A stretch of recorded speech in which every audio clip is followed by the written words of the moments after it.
माझी आई एका घरात मोलकरीण होती. मी पण आई बरोबर जात होते. मालकींचा मुलगा वाईट नजरेचा मालक होता, ज्याने मला खोलीत बोलावले. मी घाबरत घाबरत जेव्हा मालकिनीच्या मुलाच्या खोलीत गेले, तेव्हा त्याने माझ्यासोबत. माझे हृदय खूप धडधडत होते. मला राहुलची खूप भीती वाटत होती. मी त्या मुलाची नजर टाळण्याचा जितका प्रयत्न केला, तितकाच काही अज्ञात कारणाने तो मी जिथे असायचे तिथे पोहोचायचा. ते शहरात राहत होते, पण जुने जहागीरदार होते. आणि जहागीरदारांना असा छंद असतो की ते घरातील मोलकरीणसोबत मनोरंजन करू शकतात. जेव्हापासून मी आईसोबत घरात काम करायला जात होते, तेव्हापासून मला असे वाटले होते की मालकींचा धाकटा मुलगा राहुल माझ्याकडे बघत राहतो. तेव्हा मला खूप भीती वाटत होती. राहुल घरी असल्यामुळे मालकीन मला त्याची खोली साफ करायला सांगायची. तेव्हा मला त्याच्या खोलीत एकटे जायची भीती वाटायची. त्याचं कारण असं होतं की जेव्हा मी पहिल्यांदा त्याची रूम साफ करायला गेले होते, तेव्हा तो LCDवर एक अतिशय घाणेरडा व्हिडिओ पाहत होता. मी रूममध्ये येताच माझी नजर त्याच्या LCDवर पडली. तेव्हा मी लगेच दूर पाहिले आणि मी खोलीच्या दारात उभी राहिली.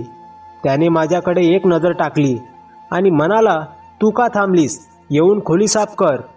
मला वाटले की माझ्या उपस्थितीमुळे तो TV बंद करेल किंवा चॅनल बदलेल, पण मला आश्चर्य वाटले. मी आत आल्याबरोबर त्याने व्हॉल्यूम वाढवला. मी त्यावेळी जेमतेम 16 वर्षाची होते आणि राहुलसुद्धा 18-19 वर्षाचा असेल. तो कॉलेजमध्ये शिकत होता आणि उरलेला दिवस घरी घालवायचा.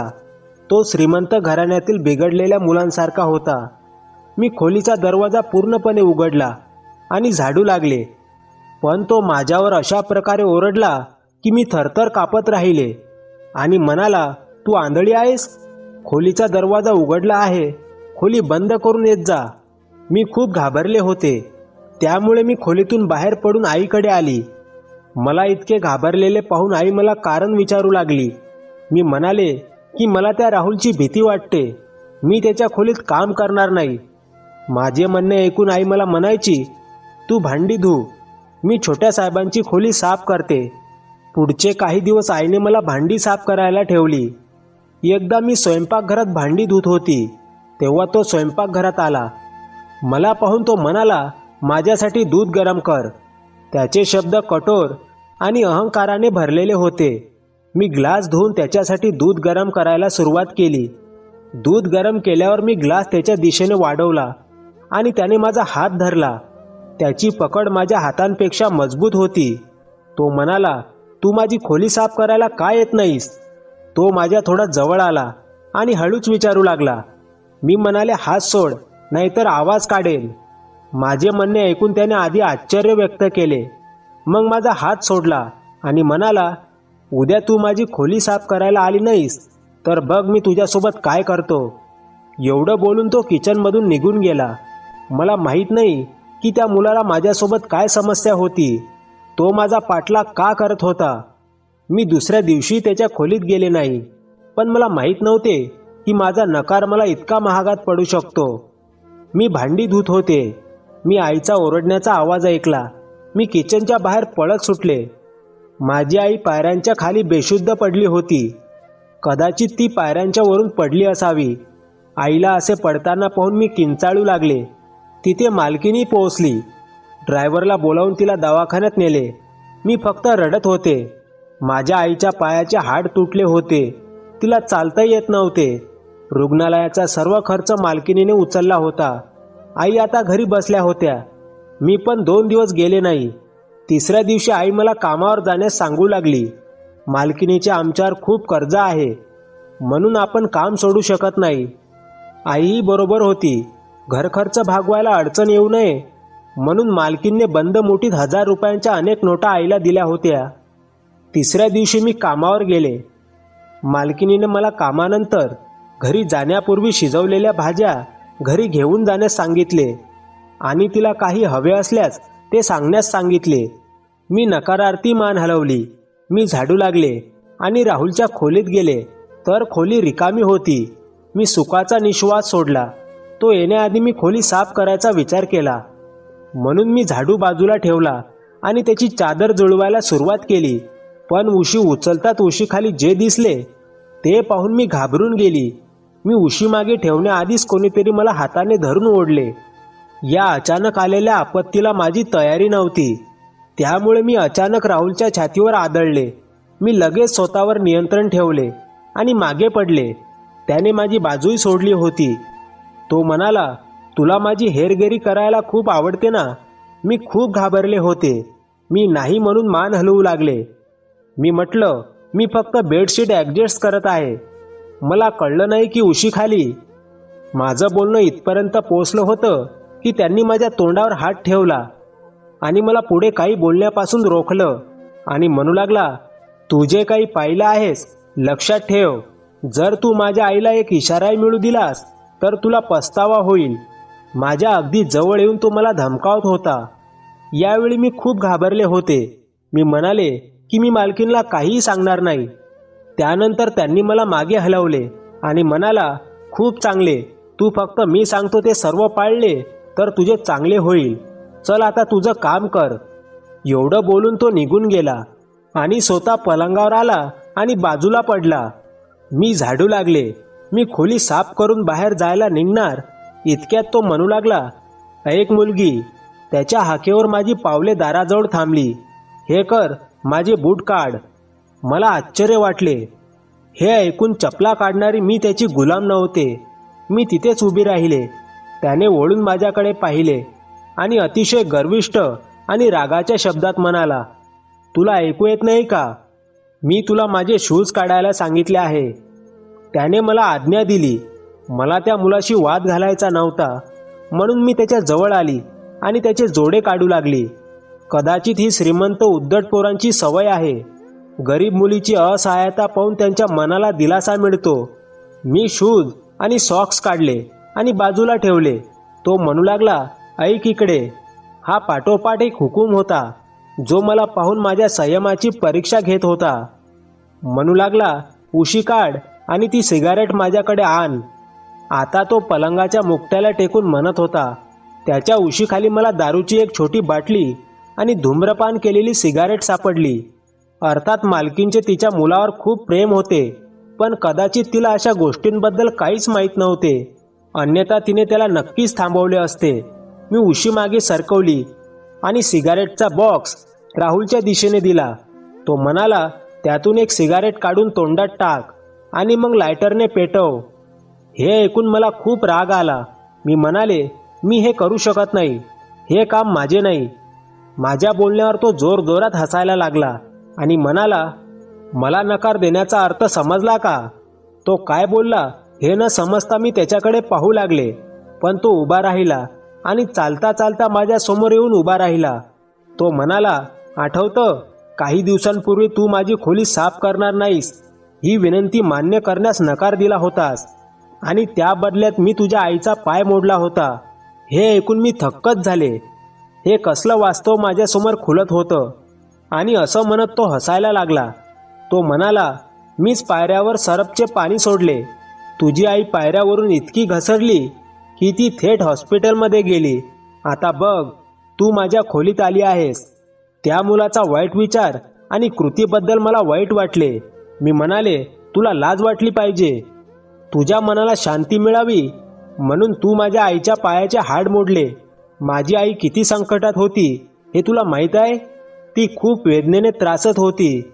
माझ्या बोलण्यावर तो हसला आणि म्हणाला, मला कोणी नकार दिला तर मी त्याला कुठेही सोडणार नाही. चल, बरं झालं. आता ही सिगारेट तोंडात टाक आणि लायटरने पेटवून दे. तो पुन्हा म्हणाला, गरीब असणे हा कदाचित मोठा गुन्हा आहे. आपल्या काही गरजा भागून हे श्रीमंत लोक गरिबांनाही आपला गुलाम मानतात. यावेळी नकार दिल्याने मी कोणत्या मोठ्या संकटात सापडेल हे मला माहीत नव्हते. मला माहीत असते तर मी सिगारेट पेटवून त्याच्या तोंडात घातली असती, पण काय येणार आहे याची मला कल्पना नव्हती आणि मी त्याला नकार दिला आणि निघून गेले. घरी येऊनही मला रात्रभर शांत झोप लागली नाही. मला वाटले की आता आपण नोकरी गमावू. मी राहुलची विनंती नाकारली होती. मला खात्री होती की तो त्या बदल्यात काहीतरी करेल. दुसऱ्या दिवशी सकाळी मी घाबरून कामाला गेले, पण सर्व काही नेहमीप्रमाणे होते. मला काहीसे हायसे वाटले. माझ्याकडे थोडेच काम बाकी होते. जेव्हा मालकीनने राहुलला सांगितले की ती तिच्या बहिणीच्या घरी जात आहे, उद्या सकाळी ते परतणार होते आणि तोही त्यांच्यासोबत जाणार होता, पण राहुल नकार देत होता. जेव्हा मला कळले की मालकीन निघून जात आहे, तेव्हा मी माझे काम पटकन पूर्ण केले, जेणेकरून ती जाण्यापूर्वी मला बंगला सोडता येईल. माझे काम देखील जवळजवळ संपले होते. मी पण मालकीनसोबत बाहेर जाऊ लागले. राहुलने आईला सांगितले की आई, मी स्वयंपाकाने तयार केलेले जेवण खाणार नाही. या मुलीला माझ्यासाठी जेवण बनवायला सांग. हे ऐकून माझे हृदय धडधडायला लागले. मालकीन म्हणू लागली, राणी, तू राहुलसाठी जेवण बनव. मी म्हणाले, मालकीन, मी नक्कीच जेवण बनवले असते, पण तुम्हाला माहीत आहे की माझी आई सध्या बेडवर पडली आहे. तिला माझी गरज असेल. मालकिनीने राहुलला सांगितले, हे कर आणि बाहेरून काहीतरी मागव, पण तो मान्य झाला नाही. मालकीन मला सांगू लागली, राणी, मी फक्त माझ्या मुलाच्या गरजा पूर्ण करण्यासाठीच नोकर ठेवले आहे. आता जर त्याने ठरवले आहे की तुझ्या हातचे अन्न खावे, तर बनव. तुझ्या आईचा एवढा खर्च मी उचलू शकत नाही आहे का? स्वयंपाक करायला किती वेळ लागतो? माझ्यावर तिची कृपा सांगून ती निघून गेली. स्वयंपाक करायला माझा काहीच आक्षेप नव्हता. माझा राहुलवर भरोसा नव्हता. कालच तो मला धमकावत होता. मी पटकन किचनमध्ये गेले. ते स्वयंपाकाला विचारू लागले. स्वयंपाकी काही बोलायच्या आधीच राहुल किचनमध्ये आला आणि स्वयंपाकाला म्हणाला, तुझी सुट्टी आहे, तू तुझ्या घरी जा. हे ऐकून मला पुन्हा धक्काच बसला. स्वयंपाकी स्वयंपाकघरातून बाहेर आला. तो मला सांगू लागला, मला जेवण खायचे आहे, म्हणून मला विचार. तू स्वयंपाकीला का विचारतेस? मला चिकन बिर्याणी खायची आहे. मासे फ्राय कर आणि काही कबाब देखील तळ आणि गोड करण्यासाठी गाजर हलवा बनव. छान मेनू तयार सांगून तो बाहेर पडला. मी शक्य तितक्या लवकर सर्व काही बनवत होते, परंतु तरीही हे सर्व बनवायला मला 2 तास लागले. संध्याकाळ झाली होती आणि आता अंधार गडद होऊ लागला होता. मला पण घरी एकटेच जावे लागणार होते. मी सर्व काही तयार करून डायनिंग टेबलवर सजवले आणि पटकन बाहेर जाऊ लागले. बंगल्यातील काही नोकर सर्व वेळ घरात हजर होते आणि तेही राहत होते बंगल्याच्या क्वार्टरमध्ये. पण यावेळी हॉलमध्ये मला राहुलशिवाय कोणीही दिसत नव्हते. राहुलचे वडील आणि मोठा भाऊ बहुतेक इतर देशात होते. ते अधूनमधून भारतात येत असे. सभागृहात एकही सेवक दिसला नाही. तेव्हा मी झटपट पावलं टाकत हॉलच्या बाहेरच्या दरवाजापाशी पोहोचले. तोपर्यंत राहुल डायनिंग टेबलवर बसला होता. मी दरवाजा उघडताच दरवाजा बंद होता. मी दार उघडण्याचा खूप प्रयत्न केला, पण तो बहुधा चावीने बंद होता. मी वळून डायनिंग टेबलवर बसलेल्या राहुलकडे पाहिले आणि तो आनंदाने त्याच्या ताटात बिर्याणी टाकत होता. हे सर्व राहुलनेच केल्याचे मला समजले होते. यावेळी फक्त मी या बंगल्याच्या आतल्या भागात होते किंवा हॉलशिवाय दुसरा दरवाजा नव्हता. माझी अशी असहाय्य अवस्था झाली होती की कोणीतरी दार उघडेल या आशेने मी रडू लागले. पण तो मुलगा अगदी आरामात बिर्याणी खात होता. मी रडत होते आणि पुन्हा पुन्हा दार वाजवत होते. मला असे रडताना पाहून तो म्हणाला, सर्व काही व्यर्थ आहे, तुझे रडणे आणि आवाज. मी सर्व नोकरांना रात्रीसाठी सुट्टी दिली आहे. राणी, आज माझ्याशिवाय तुझी हाक ऐकायला कोणी नाही, म्हणून तुला पाहिजे तितकं ओरड. असं म्हणत त्याने बिर्याणीसोबत कबाब खायला सुरुवात केली. मी त्याच्या जवळ आले. मी म्हणाले, प्लीज हा दरवाजा उघडा. माझ्या आईला काळजी वाटत असेल. अंधार पडतोय, मला घरी जायचे आहे. पण त्याच्या छातीत कदाचित हृदय नव्हते आणि मला सांगू लागला, मी तुला सांगितले होते की मला नाकारू नकोस. आता परिणाम पाहिला. पुन्हा ताटात बिर्याणी टाकताना तो म्हणत होता, माझा जीव धोक्यात होता. मी म्हणाले, भविष्यात तुम्ही काहीही बोलले तर हे मी नाकारणार नाही, पण कृपया मला आता जाऊ द्या. माझ्यामुळे माझी आई काळजीत पडली असावी. कदाचित मी त्याच्यासमोर हात जोडून उभी होती. ही माझ्या असहायतेची ही शेवटची परिसीमा असावी.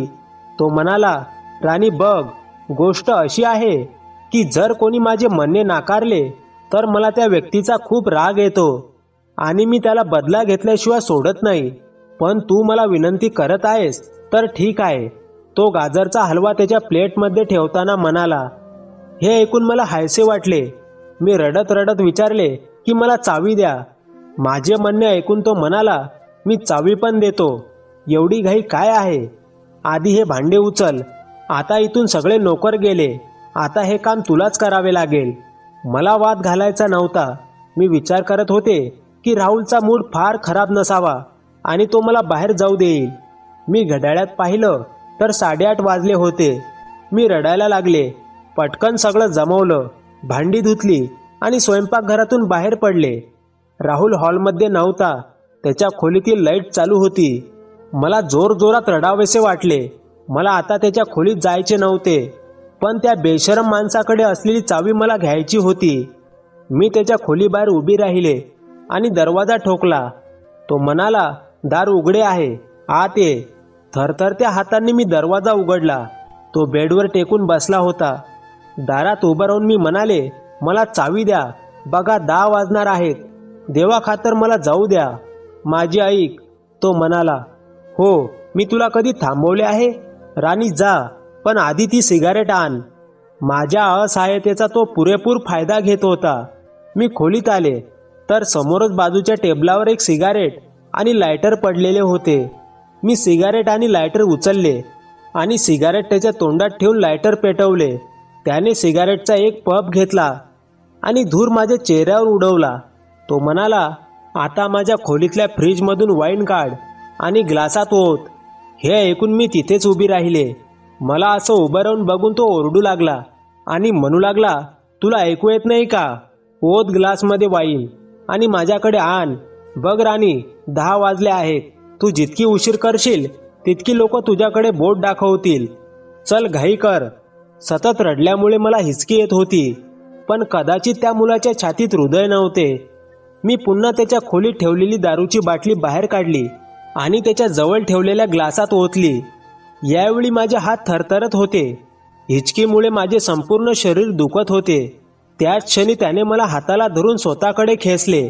माझ्या गळ्यातील दुपट्टा ओढून फेकून दिला. तो माझ्या इतका जवळ आला होता की त्याच्या तोंडातून येणारा सिगरेटचा वास मला गुदमरायला लागला. माझे रडणे त्या खोलीत गुंजत राहिले, पण ऐकायला कोणी नव्हते. रात्री 2 वाजता त्या माणसाने मला हॉलची चावी दिली, पण माझी सर्व काही इज्जत वाया घालून त्याने मला सांगितले की अजून रात्रीची शाई बाकी आहे.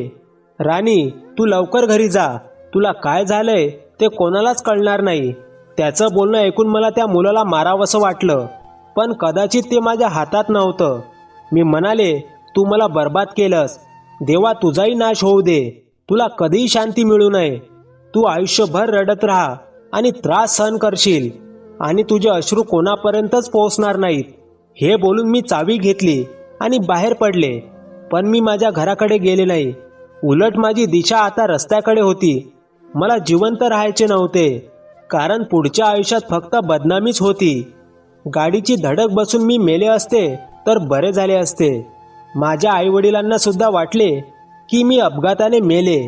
माझ्या समोरून एक भरधाव वेगात गाडी येत होती. त्यावेळी रस्ते सुनसान होते, त्यामुळे गाडीचा वेग खूप होता. ती जवळ येऊ लागली. जेव्हा मी त्या गाडीसमोर उभे राहिले आणि डोळे मिटले, गाडीने मला जोरदार धडक दिली आणि मग माझ्या डोक्यात काहीतरी जोरात आदळले. माझे भान हरपले होते, पण जीवन आणि मृत्यू आपल्या ताब्यात नाही.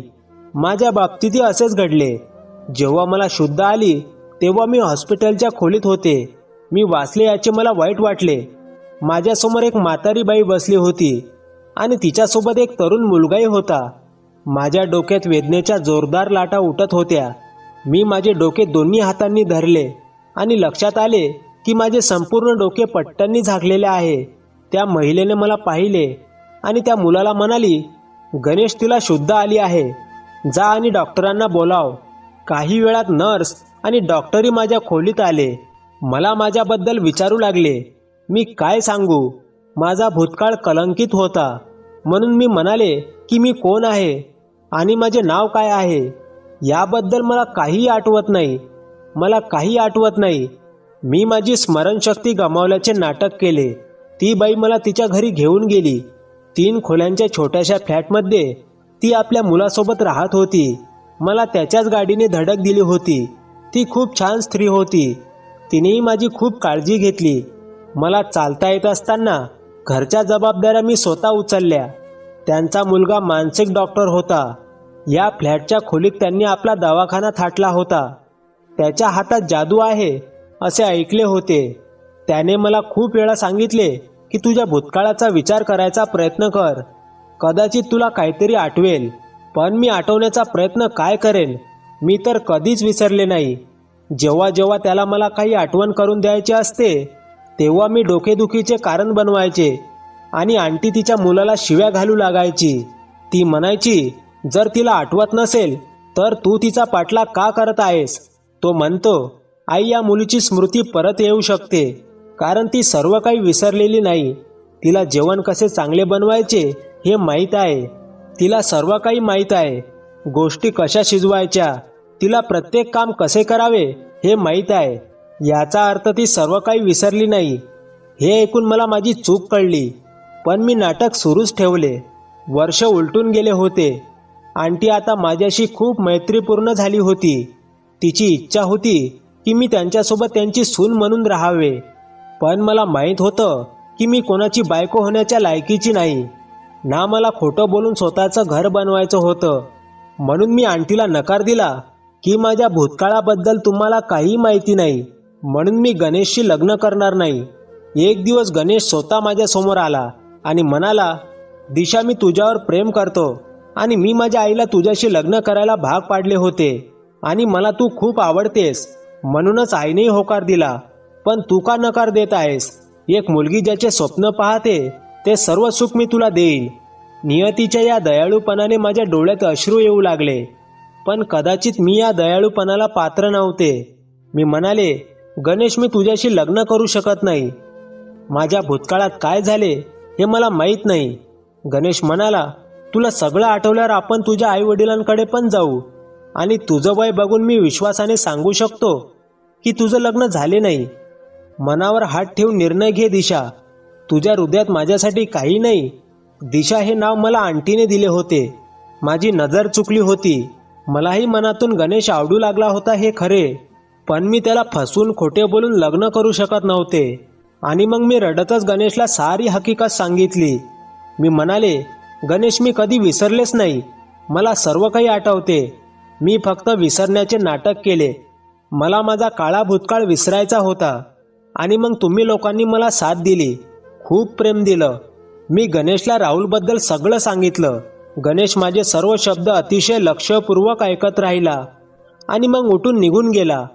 आता तो माझ्याशी लग्न करणार नाही याची मला खात्री होती. मी पण रडत रडत माझ्या खोलीत आले आणि सामान बांधू लागले. मला माहीत होतं की सत्य कळल्यावर आता ते मला त्यांच्या घरी ठेवणार नाहीत. पण मला धक्काच बसला होता. दुसऱ्याच दिवशी आंटी माझ्याकडे आल्या. तुझ्या मनात इतकं लपून ठेवलंस, मला एकदा सांगितलं असतं, असं म्हणत तिने मला मिठी मारली. गणेश तुझ्यावर प्रेम करतो, खरं प्रेम करतो. तो अजूनही तुझ्याशी लग्न करायला तयार आहे. मी आंटीकडे आश्चर्याने पाहिलं की अशी माणसंही जगात असतात. शेवटी माझं लग्न गणेशशी झालं होतं. गणेशने मला इतका आनंद दिला की मी माझ्या भूतकाळातील कटुता विसरायला लागले. मी आईला भेटायलाही गेले. गणेशही माझ्यासोबत गेला. तर गणेशने संपूर्ण प्रकरणाची दखल घेतली होती. मला पाहून आईला खूप आनंद झाला. माझ्या आईला एवढंच माहीत होतं की माझा अपघात झाला होता आणि मी सर्व काही विसरले होते. थोडा वेळ आईसोबत बसून मी घरी परत आले. गणेशसोबत मी चांगलं आणि आनंदी आयुष्य जगत होते. पण एके दिवशी असे घडले की माझे भान हरपले. मी सायंकाळी गणेशला त्याच्या दवाखान्यात चहा द्यायला जायचे. त्यावेळी फारसे पेशंट नव्हते, त्यामुळे आम्ही दोघे एकत्र बसायचो, चहा प्यायचो आणि गप्पा मारायचो. अशीच एक संध्याकाळ होती. त्याला चहाचा कप देण्यासाठी मी त्याच्या खोलीच्या दारापाशी पोहोचले तेव्हा आतून येणाऱ्या आवाजाने मला तिथेच थांबवले. तो म्हणत होता की मी तिला बर्बाद केले आहे. डॉक्टर, ती मला विनवणी करत राहिली. हात जोडून तिच्या आदरासाठी भीक मागत राहिली. पण मला तिची दया आली नाही. मी तिचा आवाज कसा विसरू शकत नाही. माझा नवरा त्याला सांगत होता, बघा सर, तुम्ही स्वतः म्हणताय ती मुलगी आता मेली आहे. त्याच रात्री तिचा अपघात झाला. त्यामुळे आता तुम्ही हे मान्य करा. हा अपघात विसरून जा. गणेश त्याला समजावू लागला. राहुल म्हणाला, मी कसा विसरू? मला विसरता येत नाही. गेल्या 1 वर्षापासून मी झोपलो नाही. झोपण्यासाठी डोळे मिटले की तिचे रडणे मला झोपू देत नाही. मला वाटते ती माझ्यासमोर हात जोडून रडत आहे, मला जाऊ दे म्हणत आहे. माझे आई वडील माझी वाट पाहत आहेत, असे आवाज माझ्या कानात सतत गुंजत राहतात. दारू किंवा झोपेच्या गोळ्यांचा माझ्यावर काहीही परिणाम होत नाही. डॉक्टर, असे करा, माझ्याकडून माझी आठवण काढून टाका, नाहीतर मी वेडा होईन. त्याच रात्री माझी आई बहिणीच्या घरी येत असताना तिचा अपघात झाला आणि त्यांचा जागीच मृत्यू झाला. वडील मलेशियात राहत होते. त्यांनी दुसरे लग्न केले. भावाचेही लग्न झाले असून तो वैवाहिक जीवनात व्यस्त आहे. मी एकटा आहे. मी रात्री दुःखाने रडतो आणि माझ्या अश्रूपर्यंत कोणीही नाही. मी एकटाच राहिलो आहे. तिने मला शाप दिला आहे. माझी इच्छा आहे की मी तिला कोठून शोधू शकेन. मी हात जोडून तिची माफी मागेन. तिला सांगेन की तू माझ्याकडून कोणताही बदला घेऊ शकते, परंतु मला तिच्या शापातून मुक्त कर. मला झोपायचे आहे डॉक्टर. गेल्या 1 वर्षापासून मला झोप येत नाही. तो असहाय्यपणे रडत होता आणि माझा देवाच्या या चमत्कारावर माझा विश्वास होता. देवा, त्या मुलाकडून मी काय सूड घेऊ शकते? साहजिकच तो आपल्या भक्तांचे रडगाणे ऐकतो. मी तिथून मागे वळले, कारण ज्या मुलाने माझे संपूर्ण आयुष्य बर्बाद केले त्या मुलाला मी कधीच माफ करू शकत नाही. मित्रांनो, राहुलला माफी मिळावी की नाही, तुमचे मत कमेंटमध्ये कळवा. आणि कथा आवडली असेल तर व्हिडिओला लाईक करा आणि चॅनलला प्लीज सबस्क्राईब करा. शेवटपर्यंत कथा बघितल्याबद्दल तुमचे मनापासून खूप खूप आभार. पुन्हा भेटू नवीन कथेसह. धन्यवाद.